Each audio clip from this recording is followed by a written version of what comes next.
কত টাকা দিয়ে আসছেন সৌদি আরবে? আমি সৌদি আরব পাইছি 4 লাখ টাকা দিয়ে। 4 লক্ষ টাকা দিয়ে আকামা পাইছেন? আকামা ভাই পাইছি না, আকামার নাম্বার পাইছি, আকামার নাম্বার দিছে। নাম্বার দিছি।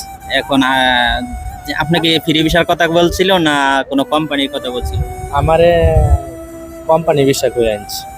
এখন কি আইসা কোম্পানি পাইছেন? না ভাই, এখন আমি কোম্পানির চোখে দেখছি। তা আপনার মতো যদি এরকম কোম্পানিতে কথা বলে নিয়ে আসে তাহলে আপনি কি বলতেছেন তাদের উদ্দেশ্যে যারা বাংলাদেশ থেকে নতুন আসতেছে?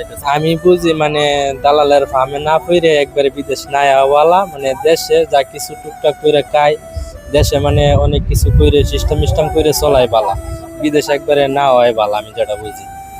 আপনি এই যে 4 মাস ধরে আসছেন, এই সৌদি আরবের অবস্থা আপনি কেমন বুঝলেন? ভাই সৌদি আরবের অবস্থা বেশি একটা ভালো না, মানে দিন দিন খালি ভয়ঙ্কর হইতাছে। সৌদি আরব মানুষ, হাজার হাজার মানুষ অনেক জায়গায় ঘুরতেছে, কাজ কাম পায় না, অনেক কিছু কষ্ট করতেছে। আমি নিজে